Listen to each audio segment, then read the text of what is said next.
नाज़रीन अस्सलामु अलैकुम वरहमतुल्लाहि वबरकातुहू। आज की बात ख़ास बात में आप लोगों का इस्तकबाल है। नाज़रीन मैं अंसार अज़ीज़ नदवी इस वक्त दिन भर से आई हुई कुछ अहम तरीन ख़बरों की मुख्तसर तफसीलात लेकर के हाजिर हुआ हूँ। उससे पहले तफसीलात में जाऊँ उससे पहले आप लोगों को इत्तला कर दूँ कि जो है आपकी अमानतें हक़दारों तक पहुँचाने का सिलसिला जारी है। जिन लोगों ने अभी तक इसमें हिस्सा नहीं लिया व्हाट्सअप करें, तफसीलात लें और फिर जो है आप अपना ताउन पेश करें।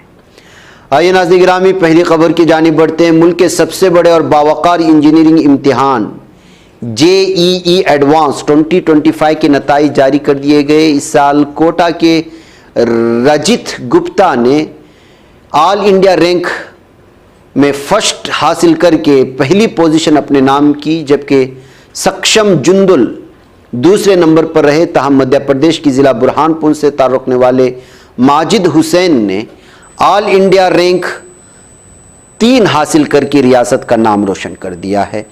माजिद हुसैन की कामयाबी इसलिए भी ख़ास अहमियत रखती है कि उन्होंने पहली ही कोशिश में मकाम हासिल किया।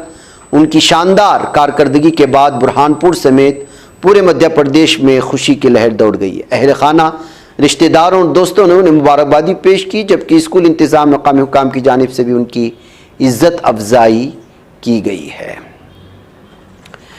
तकरीबन 25 साल बाद अपनी फैमिली से बिछड़ी हुई ज़ईफ़ा की मुलाकात बेटे और घर वालों से हुई, लेकिन मुलाकात वो खुशियाँ न दे सकी जिसकी उम्मीद एक माँ ने की थी। उस माँ के बेटे ने उसे अपनाने से इनकार कर दिया और उसकी वजह ये थी कि खातून ने हिंदू मजहब छोड़कर बहुत पहले ही ईसाई मजहब इख्तियार कर लिया था। बेटे ने अपनी बिछड़ी हुई माँ के सामने शर्त रख दी कि अगर वो ईसाई मजहब छोड़कर हिंदू मजहब इख्तियार कर ले तो घर में जगह देने के लिए राज़ी हो सकता है। झारखंड के गोड़ा ज़िला के रहने वाली खातून 25 साल कबल लापता हुई। 70 साल की खातून का कहना है कि अपने शौहर की मौत के बाद घर से निकली थी, भटक कर कलकत्ता पहुंची। शेल्टर होम में उसे पनाह मिली। 25 सालों से कलकत्ता के शेल्टर होम में ज़िंदगी गुजारी। इस दौरान खातून को मिशनरी के लोग मिले। इन लोगों ने खातून की मदद की। इनसे मुतासिर होकर उसने ईसाई मजहब इख्तियार कर लिया। फिर बेटे का पता चला, लेकिन अब बेटा अपनी शर्त रख रहा है। झारखंड में मंगल यानी 24 फरवरी को माली साल 2026-27 का बजट पेश किया गया। वज़ीर ख़जाना राधा कृष्ण किशोर ने असेंबली में 1,85,560 करोड़ रुपए का बजट पेश किया। देही तरक्की के लिए 12,346 करोड़ 90 लाख रुपए तजवीज़ किए गए। इस बार के बजट में आबी वसाइल के लिए 2,714 करोड़ 71 लाख रुपए और पंचायती राज निज़ाम के लिए 2,283 करोड़ 25 लाख रुपए तजवीज़ किए गए हैं। इसी तरह मुख्तलिफ शोबाजात के लिए मुख्तलिफ बजट मंजूर किए गए हैं, जिसको लेकर के अलग अलग तरह के तबसरे हैं। तमिलनाडु में जल्दी असम्बली इंतखाबात के लिए तारीख़ों का ऐलान होने वाला है। इससे कबल मरकज़ी वज़ारत दाखिला ने सिक्योरिटी को पेश नज़र रखते हुए तमिलनाडु को CAPF की 50 कंपनियां फराहम कर दी हैं। बताया जा रहा है कि इन कंपनियों को रियासत के अलग अलग असम्बली हलकों में तैनात किया जाएगा। असम्बली इंतखाबात के पेश नज़र इलेक्शन कमीशन ने भी तैयारियां शुरू कर दी हैं। नए PMO सेवा तीर्थ में मंगल 2024 को मोदी काबीना की पहली मीटिंग हुई। इसमें सेवा संकल्प की करारदाद मंजूर की गई है। काबीना की मीटिंग में केरला के नाम को केरलम करने की मंजूरी दी गई। इसके अलावा श्रीनगर में इंटीग्रेटेड एयरपोर्ट टर्मिनल को भी मंजूरी मिली। मरकज़ी वज़ीर अश्विनी वैष्णु ने बताया कि मलयालम ज़बान में केरलम कहा जाता है, इसलिए मुतालबा तवील अरसे से किया जा रहा था। दिल्ली के मालवीय नगर इलाके में अरुणाचल प्रदेश से ताल्लुक़ रखने वाली 3 नौजवान तालिबात के साथ मुबैना नस्ली बदसलूकी का मामला सामने आया है। इसके बाद सियासी रद्द-ए-अमल भी तेज़ हो गया। ये तीनों लड़कियां एक किराए के फ्लैट में रहती हैं। इनमें से एक यूनियन पब्लिक सर्विस कमीशन की तैयारी कर रही है। मुबैना नस्ली बदसलूकी का मामला सामने आने के बाद इस वक्त ये तबसरे के जद में आ चुका है। देही रोजगार गारंटी स्कीम के खिलाफ मरकजी हुकूमत के इक़दामात की शदीद मुखालिफत का सिलसिला जारी। इस दौरान कर्नाटक के वज़ीर आला सिद्धारामैया ने भारतीय जनता पार्टी पर ज़ेर क़ियादत मरकजी हुकूमत पर मनरेगा स्कीम को ख़त्म करने का इल्ज़ाम लगाया और उसकी बहाली तक एहतिजाज जारी रखने का आज़म किया है। वज़ीर आला ने यहाँ मनरेगा संग्राम बचाओ रैली से खिताब करते हुए कहा कि मरकजी हुकूमत की जानिब से लाए गए एक नए कानून के ज़रिए देही रोज़गार स्कीम को तब्दील करने का खिलाफ कांग्रेस पूरे मुल्क में लड़ाई लड़ेगी। अंडमान और निकोबार जजायर में मंगल की सुबह एक बड़ा हादसा टल गया। पवन हंस का एक हेलीकॉप्टर परवाज की कुछ ही देर बाद टेक्निकी खराबी का शिकार हुआ, जिसके बाद पायलट को उसे समंदर में उतारना पड़ा। राहत की बात यह रही कि हेलीकॉप्टर में सवार तमाम लोग महफूज हैं और किसी के जख्मी होने की इत्तलात नहीं है। मेरठ के लसाड़ी गेट थाना इलाके के किदवाई नगर में पीर की शब उस वक्त कोहराम मच गया जब यहाँ मकान में भयानक आग लग गई और अंदर से बचाओ बचाओ, कोई मदद करो, हमें बाहर निकालो की दर्दनाक आवाज़ें सुनाई गई। इसी होलनाक वाक़े में 5 बच्चों समेत 6 अफराद की दर्दनाक मौत हो गई। वहीं ये खातून की हालत नाजुक बताई जा रही है।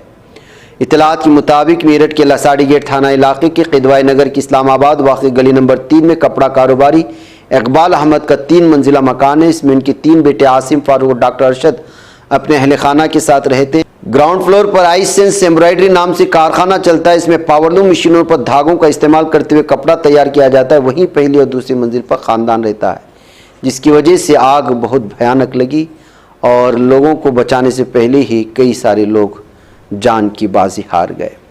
बिहार की 5 राज्यसभा नशिस्तों के लिए होने वाले इंतखाबात से कबल सियासी सरगर्मियाँ तेज़ हो चुकी हैं। इत्तेहादों के अंदर नई सफ़ शुरू हो चुकी है, सफ़बंदी, और अपोजिशन इत्तेहाद के लिए इस वक्त सबसे बड़ा चैलेंज उस वक्त सामने आया जब ये IMIM से महागठबंधन के नशिस्त का मुतालबा कर दिया, जिससे RJD की हिकमत अमली मुतासिर होती दिखाई दे रही है। पाकिस्तान में साबिक़ वज़ीर-ए-आज़म इमरान खान को जेल में तशद्दुद का निशाना बनाया जा रहा है। उनकी आंखों की बीनाई कम हो चुकी है। ये खबर सामने आई तो दुनिया भर में शहबाज और मुनीर की शदीद मजम्मत की गई। इमरान खान की बहन के साथ कुछ ऐसा हुआ है जिससे पाकिस्तान की बैनुल-अक़वामी सतह पर बदनामी यकीनी है। इमरान खान की बहन नूरीन नयाज़ी नाक़िस सड़कों और पुलिस नाकाबंदी के बाइस गहरे नाले में गिर गई। वो अपने भाई से मिलने, उनकी खैरियत दरियाफ्त करने जेल गई थी, जहाँ पर यह हादिसा पेश आया और फिर ये वीडियो वायरल हुई तो हुकूमत की तनकीद की जाने लगी। अमरीकी सदर डोनाल्ड ट्रंप को ख़रीदारों को वार्निंग देते हुए टैरिफ आयद करने के लिए उन्हें कांग्रेस से नई मंजूरी की कोई ज़रूरत नहीं है। ट्रंप का कहना है कि ममालिक जिन्होंने दहाइयों तक अमेरिका को लूटा है, अब वो कहीं ज़्यादा टैरिफ बर्दाश्त करने के लिए तैयार रहें। अमरीकी सदर का बयान एक ऐसे वक्त में आया सुप्रीम कोर्ट की जानिब से उनकी इंतज़ामिया के दौरान आयद किए गए टैरिफ को मनसूख किए जाने के बाद पैदा होने वाली गैर यकीनी सूरत हाल के दरमियान हिंदुस्तान ने अपने मुजव्वज़ा तिजारती वफ़द का वाशिंगटन दौरा मुलतवी कर दिया है। पाकिस्तान के साबिक़ वज़ीर-ए-आज़म और पाकिस्तान तहरीक इंसाफ के बानी इमरान खान को आंखों के इलाज के लिए सख्त सिक्योरिटी के दरमियान अडयाला जेल से PIMS अस्पताल ले जाया गया, जहां डॉक्टरों की टीम ने उनकी बीनाई बेहतर करने के लिए ज़रूरी इंजेक्शन लगाए और बाद में उन्हें वापस जेल भेज दिया गया है। चीन के न्यूक्लियाई प्रोग्राम से मुताल्लिक़ अमेरिका ने एक अहम इंकशाफ किया। अमेरिका ने इल्ज़ाम आयद किया कि चीन ने 22 जून 2020 को शिनजियांग खित्ते के लोपनूर में खुफिया तरीके से और कम सलाहियत वाली न्यूक्लियाई तजुर्बा किया था। अमरीकी अफसरान की रिपोर्ट के मुताबिक धमाका ज़मीन के नीचे हुआ और उसकी शिद्दत 2.75 मैग्नीट्यूड दर्ज की गई। इनका अंदाज़ा है कि इस धमाके की सलाहियत 5 से 10 टन TNT के बराबर थी। ईरान में एक बार फिर फौजी हेलीकॉप्टर हादसे का शिकार हुआ है। हादसा वस्ती ईरान में 24 फरवरी को पेश आया, जबकि ईरानी फौजी हेलीकॉप्टर फल और सब्जी के बाजार में गिर गया। इस हादसे में पायलट समेत 4 लोगों की मौत हुई। हादसे के बाद इलाके में हंगामा बपा हुआ और अफरा तफरी फैल गई। चूँकि हेलीकॉप्टर बाजार में गिरा था, इसलिए 2 आम शहरियों की भी जान गई है। हिलाल अहमर फ़िलिस्तीन ने मगरबी किनारे में वाक़ अपने मरकज़ी गोदामों से गाज़ा की पट्टी के लिए अशद ज़रूरी तिब्बी इमदाद की मुंतकिली के एक बड़े लॉजिस्टिक ऑपरेशन के आगाज़ की इत्तला दी है, जो आज बरोज़ मंगल मुकम्मल किया जाएगा। तिब्बी सामान करम अबू सालिम क्रॉसिंग के ज़रिए गज़ा पहुँचाया जा रहा है। फ़िलिस्तीनी उलमा कौंसिल ने क़िबला अव्वल पर गासिब ज़ालिम सहनी दुश्मन के बढ़ते हुए हमलों की शदीद तरीन अल्फाज में मज़म्मत करते हुए वाज़ेह किया कि इश्तियाल अंगेज़ी उस मुक़द्दस मकाम की हुर्मत पर एक कसीरुल-जहती हमला और मकबूजा बैतुल मक़दिस शहर की अरब व इस्लामी शनाख्त को मिटाने की मुनज़्ज़म कोशिश है। गाज़ा की पट्टी में गुज़िश्ता रात और आज मंगल की सुबह होने वाली मूसलाधार बारिशों के नतीजे में बेघर होने वाले मज़लूम फ़िलिस्तीनियों के ख़ीमे पानी में डूब गए, जिनने इनकी इंसानी तकालीफ मसाइब में बेपनाह इजाफ़ा कर दिया है। गाज़ा की पट्टी मकबूजा बैतुल मक़दिस में जारी गासिबाना कब्ज़े फ़िलिस्तीनी नस्लकुशी के संगीन हालात के दरमियान अल-क़ुद्स इंटरनेशनल फाउंडेशन ने मस्जिद अक़सा को निशाना बनाने वाली नई जारहियत के ख़तरनाक नताइज पर ख़बरदार किया है। मकबूजा फ़िलिस्तीनी इलाक़ों के लिए अक़वाम मुत्तहिदा की ख़ुसूसी मुवफ़्फ़क़ फ्रांसीसी अल्बानीस ने इस तरह हकीकत की तस्दीक की कि बहुत से मग़रिबी ममालिक फ़िलिस्तीनियों के ख़िलाफ़ जारी संगीन सहनी ख़िलाफ़ वर्जियों को रोकने में गाज़िब इसराइल की कोई मदद नहीं कर रहे हैं।